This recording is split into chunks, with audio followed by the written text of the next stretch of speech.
Thank you, Mr. Speaker. Mr. Speaker, ilan sa mga ginagarantiya ng ating konstitusyon ang pagkakaroon ng karapatan para malayang makapagsalita, makapagpahayag, at mapayapang makapagtipon upang ipahayag ang ating mga hinaing. According to Article 3, Section 4 of the Philippine Constitution, no law shall be passed abridging the freedom of speech, of expression, or of the press, or the right of the people to peaceably to assemble and petition the government for redress of grievances. Furthermore, Article 20 of the Universal Declaration of Human Rights, which the Philippines is a signatory to, states that everyone has the right to freedom of peaceful assembly and association.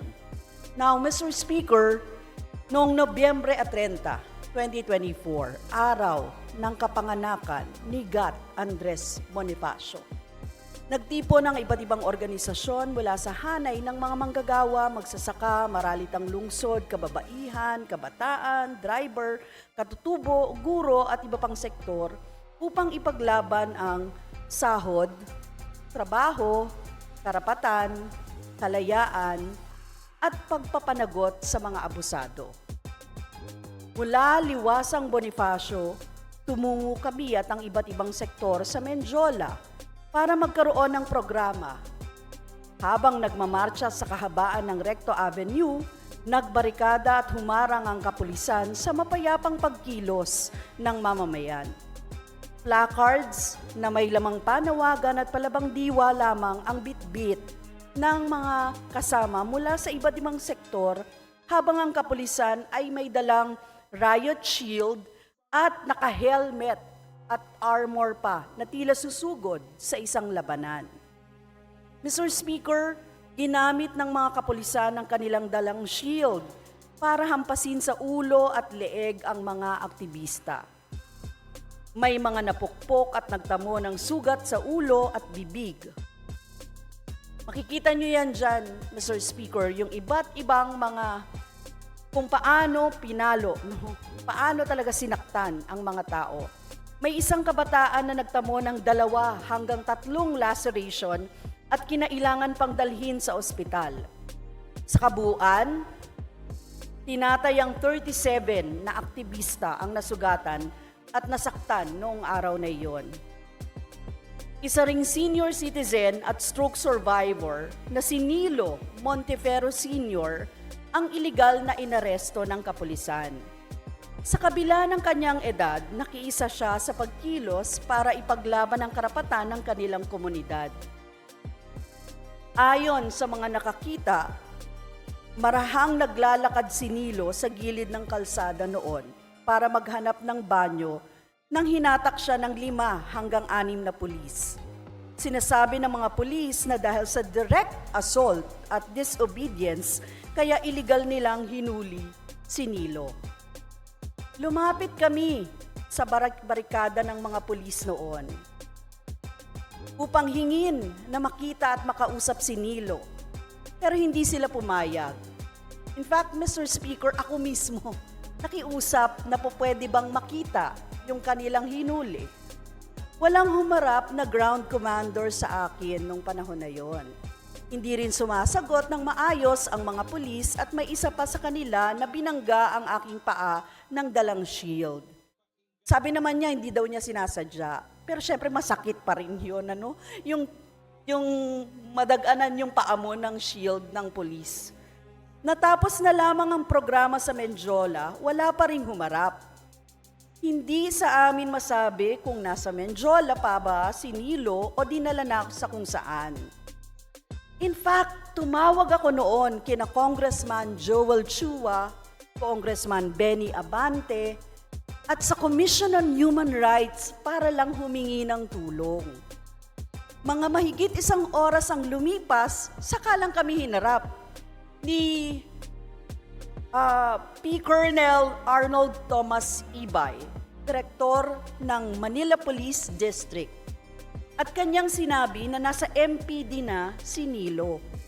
Agad kaming pumunta sa MPD para makita si Nilo kahit na siya ay walang kasalanan at iligal lamang na hinuli ng kapulisan ay ayaw pa rin siyang palayain ng mga pulis at tumagal pa ng ilang araw sa MPD.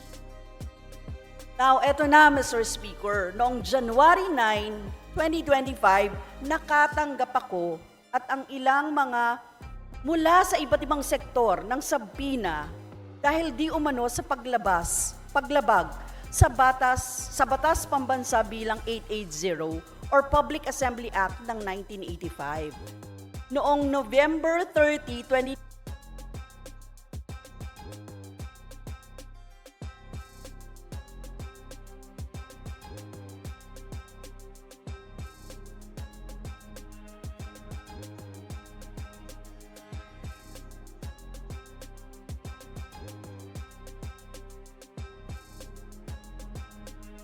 24 o Bonifacio Day mismo. Ang paggamit ng dahas, panggigipit at iligal na pag-aresto sa mga aktivista, maging ang pagpapataw ng mga kaso laban sa mga leader ng iba't ibang sektor ay naglalayong pigilan ang mga lehitimong panawagan para sa pagtaas ng sahod, pagkakaroon ng trabaho, pagpapababa ng presyo ng bilihin at paglaban para sa karapatan. Hindi dapat maging instrumento ng pagpapatahimik sa tinig ng mamamayang Pilipino ang mga polisiya tulad ng BP 880. Sa halip, dapat tiyakin na ang bawat isa sa atin ay malayang nakapagpapahayag ng mga hinaing ng walang takot o pangamba. So, Mr. Speaker, hindi ko lubusang maisip kung bakit ito ginagawa, kundi dumudulo ako sa pagtingin at pag-unawa na ito ay harassment, political harassment sa mga katulad namin, Mr. Speaker. Dahil iba ang pananaw namin, dahil iba ang pagtingin namin, dahil kami ay nag-a-advocate ng kapayapaan din sa ating bayan, Mr. Speaker. So, ang paglaban para sa karapatan at kalayaan ay hindi dapat maging krimen. Muli, maraming salamat, Mr. Speaker. Thank you, Honorable Brosas. Majority Leader. Mr. Speaker, I now move to recognize Representative Raul Manuel from Kabataan Party List to avail his privileged hour. Please reiterate your motion.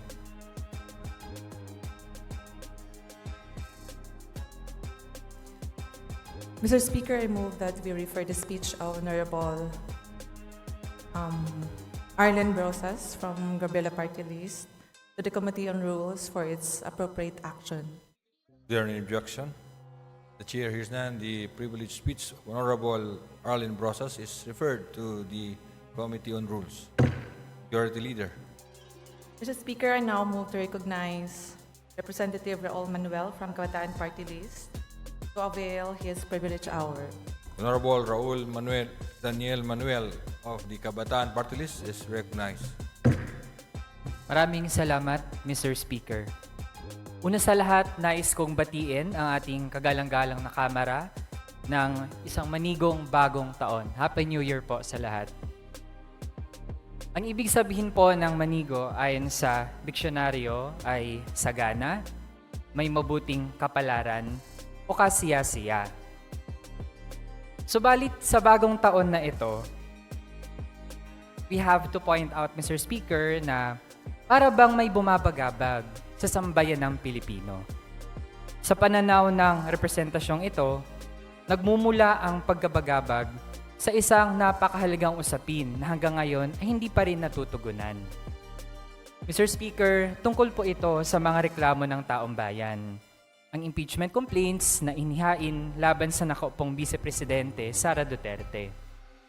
Tatlo na ang nakahaing reklamo laban sa pangalawang Pangulo.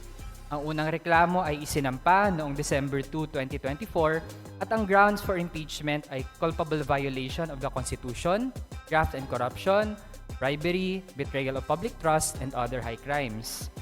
Ang ikatlong reklamo naman ay isinampa noong December 19, 2024 at ang grounds for impeachment ay betrayal of public trust, graft and corruption, and other high crimes. Sa pagitan ng dalawang reklamong nabanggit, inendorso ng representasyong ito kasama sina Rep. Franz and Rep. Arlene noong December 4, 2024 ang ikalawang impeachment complaint filed by 72 complainants mula sa iba't ibang sektor at grassroots organizations, kabilang ang 21 youth and student leaders. Doon naman iisa ang kanilang ground for impeachment at yun ay betrayal of public trust. Malinaw, Mr. Speaker, na nagkakasundo ang tatlong impeachment complaints na pinagtaksilan ni Sara Duterte ang tiwala ng taong bayan. Public opinion, Mr. Speaker, is bending towards holding her accountable. Ayon sa isang survey noong December 12 to 18, 2024, 41% of respondents ay sang-ayon na ma-impeach si Sara Duterte. Ngunit higit pa sa mga survey, may mandato tayong mga mambabatas na tugunan at iproseso ng maagap ang anumang reklamo na ihahain sa ating tanggapan, alinsunod sa prinsipyo ng checks and balances. Tungkulin din nating siguraduhin na may pananagutan ang mga opisyal hindi lamang sa ating sangay ng gobyerno, kundi maging sa iba pa. No official, not even the two highest officials of the land, is above public scrutiny in the name of transparency, accountability, and good governance.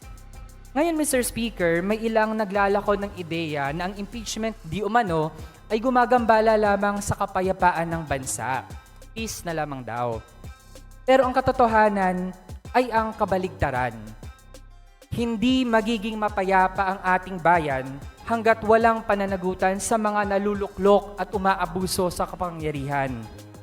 Ilusyon lang ang kapayapaan hanggat nananatili ang korupsyon at katiwalian at hanggat hindi nakakamit ang katarungan para sa ating mga kababayan na napag-iwanan. If people claim to be believers of Jesus Christ, I trust that they can study the Bible carefully and apply what it says to relevant contexts of today. For example, Mr. Speaker, sabi sa Proverbs 29:4, sa New International Version, and I quote, "By justice, a king gives a country stability, but those who are greedy for bribes tear it down."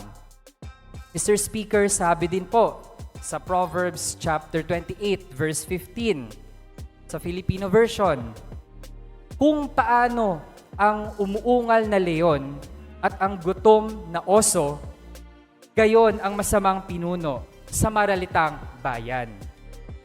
Kaya kaugnay noon, Mr. Speaker, may mga tanong tayo ngayong pagbukas ng 2025. Paano magiging sagana ang bagong taon kung ang kaba ng bayan mismo ay vulnerable sa pang-aabuso? Gaya na nakita natin sa confidential funds ng OVP at DepEd. Paano magiging mabuti ang kapalaran natin sa bagong taon kung mukhang minamalas ang mga Pilipinong naghahangad na magkaroon ng gobyernong tumutupad sa mga prinsipyo ng transparency, accountability, and good governance? Paano magiging kasiya-siya ang bagong taon kung mismong ang nakaupong Pangulo ay umahad lang din sa pagpapanagot kay Sara Duterte at tinawag pa niyang waste of time ang impeachment? Sa makatuwid, aking mga kagalang-galang na kapwa mambabatas, hinihimok tayo ng taong bayan na panagutin ang mga dapat managot at tutulat ang kahit anong forma ng katiwalian sa gobyerno.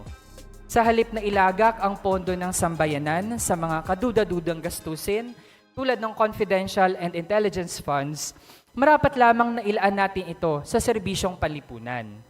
Sa halip na upuan lamang ang mga hinaing ng taong bayan laban sa mga nakikita nilang tiwali at kurap na pinuno, dapat aksyonan natin ito sa lalong madaling panahon.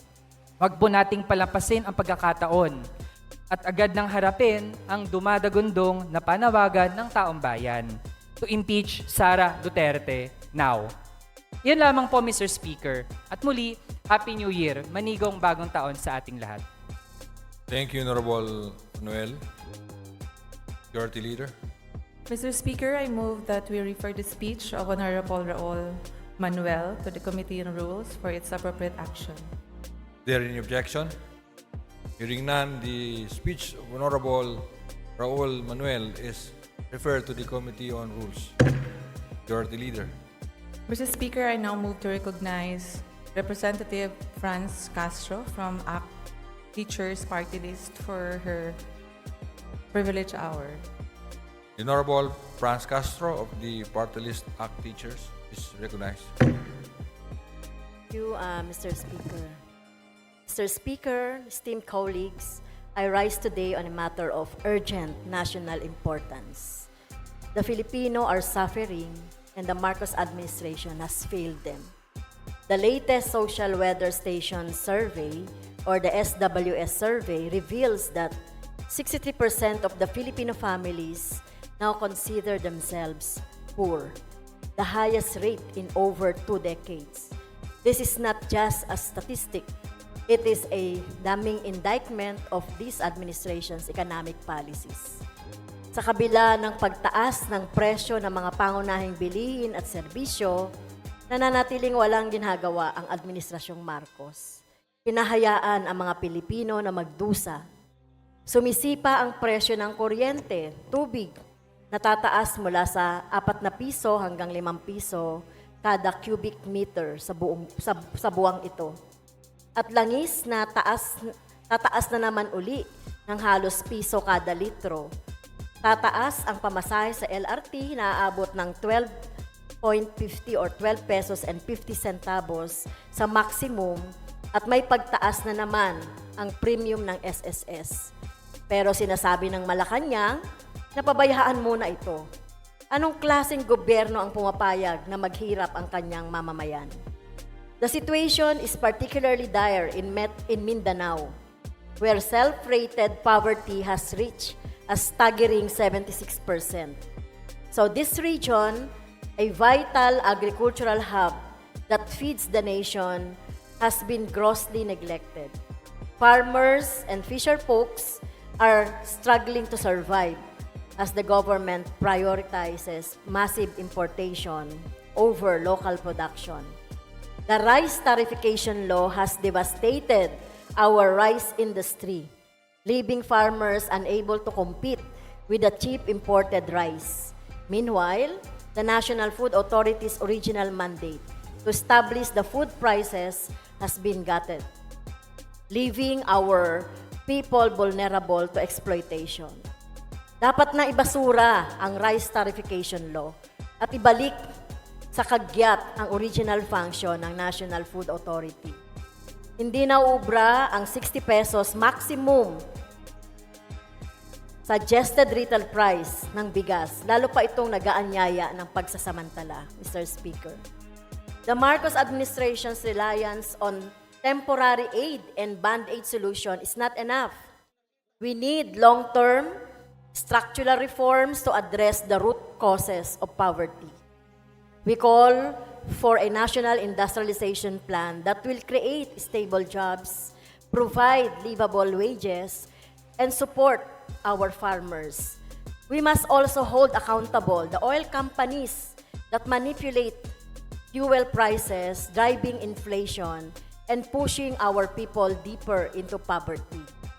With the aim of lowering oil prices in the country, Malacanang should certify as urgent the lower oil price bill packages, which is as follows: House Bill 400 to lower oil price bill, House Bill 3003 or the renationalization of Petron bill, House Bill 3004 or the unbundling oil prices bill, House Bill 3005, the centralized procurement of petroleum bill, House Bill 3006 to regulate the downstream oil industry.